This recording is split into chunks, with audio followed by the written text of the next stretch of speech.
Disney est le plus grand studio de l'animation et du cinéma. Ce n'est pas un débat, ce n'est ni un avis, mais c'est un fait. Je peux vous le dire sans hésiter, à l'échelle mondiale, Disney est dans une autre dimension. Des parcs d'attractions partout dans le monde, des chaînes télé, des licences ultra puissantes. Même quelqu'un qui ne regarde jamais de dessins animés, eh bien tu vois, ils savent qui sont Mickey, le Roi Lion, Elsa, Ariel, Pocahontas. Pourquoi Disney est-il au sommet dans le monde du cinéma? C'est ce que nous allons voir dans cette vidéo.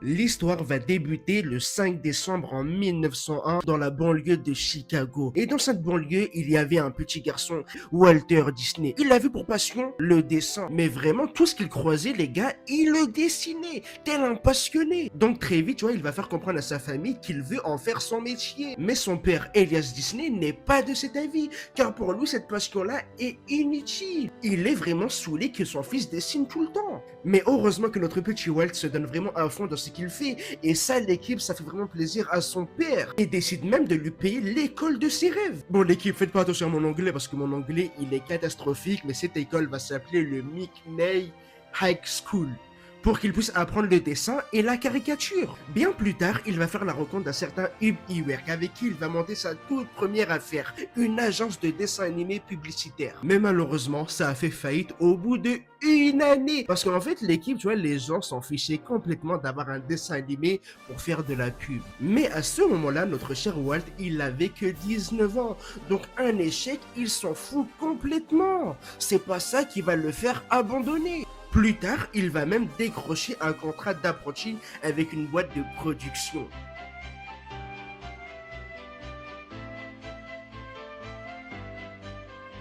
Et donc c'est vraiment un point idéal pour découvrir le métier qui le fait tant rêver. Il va passer vraiment des heures à s'entraîner avec la caméra de son entreprise. Et à force, il va même en devenir un génie. Tellement qu'il sera doué, je peux vous dire les gars, il va vite se faire remarquer par un petit cinéma local, à qui il va vendre ses courts-métrages. Ça a tellement bien marché qu'il va par la suite créer sa deuxième entreprise, la Lofogram Film Studio. Il va embaucher 6 animateurs, mais il va les mettre dans un vieux local tout miteux, avec quelques tables à dessin, une chaise en bois, un spot d'éclairage et sa caméra. Il y a sûrement des personnes qui se posent la question, mais comment ils font les personnes pour travailler dans ce genre de conditions?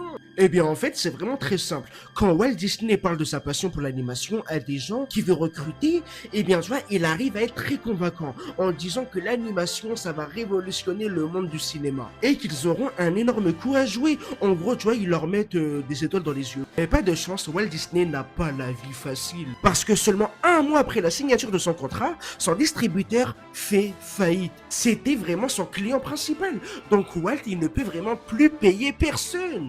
Donc lui aussi, il fait faillite. Mais il n'abandonne pas et décide d'aller à Hollywood avec l'espoir d'intégrer un gros studio de cinéma, même s'il doit vendre tout ce qu'il a sur lui.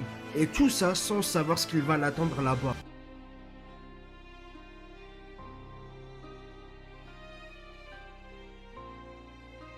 Une fois arrivé, Walt il va louer un garage à 5 dollars la semaine. Il installe son mini-studio où son frère va le rejoindre bien vite. Nous sommes le 16 octobre 1923. Walt il a 22 ans et il est sur le point de créer le tout premier studio de dessin animé de tout Hollywood. Ça va être la troisième et dernière entreprise qu'il va créer, le studio Disney. Mais vu qu'il a vendu tout ce qu'il possédait pour pouvoir venir à Hollywood, eh bien Walt les gars, il n'a pas un sou sur lui. Donc il va demander à son oncle 500 dollars pour qu'il puisse acheter une caméra. Et pendant que son frère Roy Disney l'utilise, eh bien Walt Disney anime les 2 premiers épisodes de sa nouvelle série qu'il va nommer Alice. Très vite, Disney se rend compte qu'il n'a pas suffisamment de talent pour tout animer tout seul. Donc il va de nouveau faire appel à son très cher ami Hub Iwerk, un vrai génie de l'animation. À ce moment-là, Walt il devient un vrai patron, mais un patron vraiment très exigeant. Il en attend vraiment beaucoup de ses employés. C'est vraiment très tendu avec son équipe, d'autant plus que les difficultés financières s'accumulent car les projets prennent beaucoup de temps et beaucoup de retard aussi. Au moment où on parle, Walt Disney, il a 25 ans. Donc ce qui fait qu'il n'est absolument pas pris au sérieux face aux investisseurs. Donc il va décider de se faire laisser pousser la moustache, afin qu'il puisse paraître un peu plus mature face aux investisseurs. Ce qui fait qu'il gardera cette moustache tout au long de sa vie. Et ça va marcher, car il va signer avec du très lourd. Et c'est bien sûr Universal, une grosse boîte de production. Mais ce que Walt Disney ne savait pas encore, leur arrivée va marquer le début d'une nouvelle galère.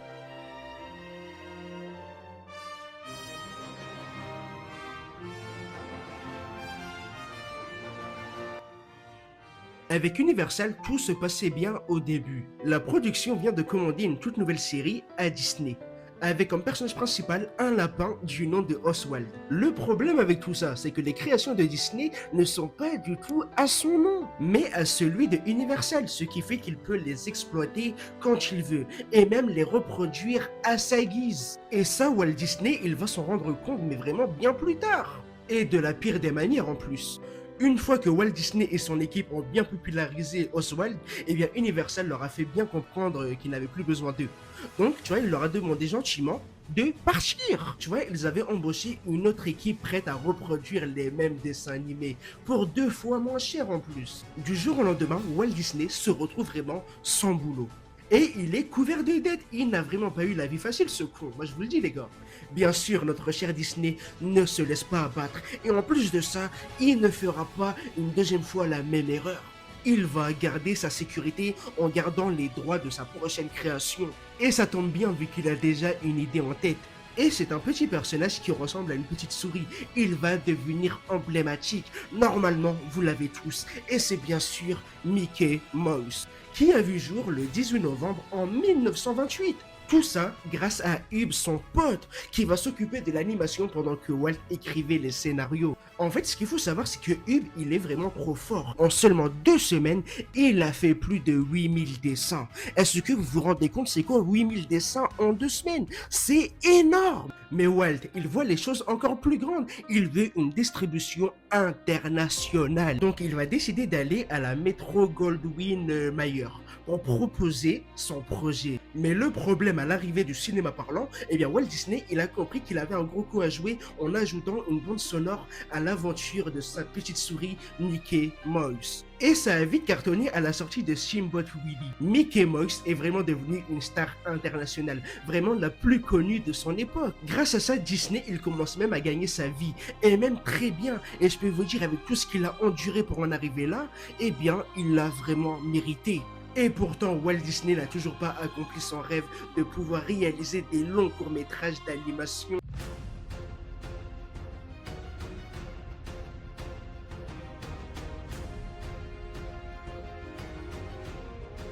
Le problème, c'est que dans le monde du cinéma, personne ne croit aux dessins animés de 1h30.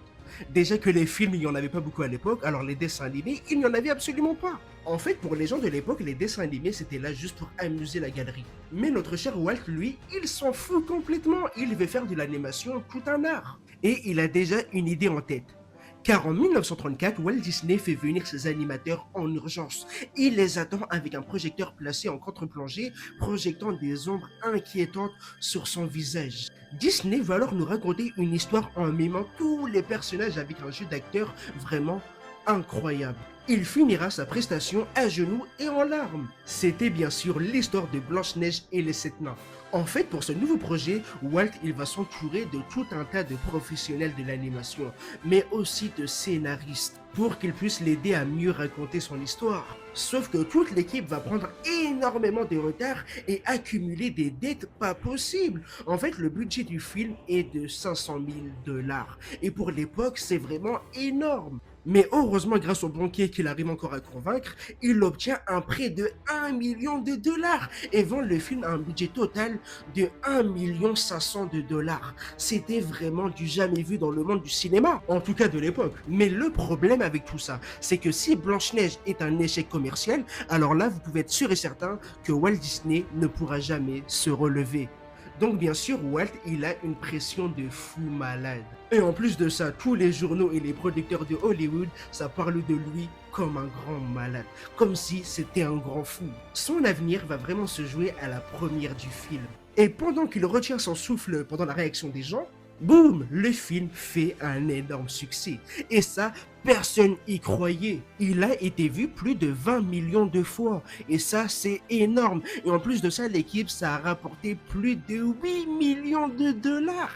Un truc colossal. Alors que le film de base, il a coûté seulement 1 500 000 dollars. Et c'est à partir de là où Walt Disney a accompli son rêve. Et tout ça à l'âge de 36 ans. En fait, Walt Disney, il a vraiment révolutionné le monde du cinéma. Et ça, les gars, ce n'est pas rien. Carrément, l'équipe, même à l'heure actuelle, il continue encore de rayonner le monde. Vous voyez un peu le délire ou pas? Bref, c'est la fin de cette vidéo et n'hésitez pas à me dire dans les commentaires ce que vous en avez pensé. Et n'oubliez pas de mettre un petit like et abonnez-vous.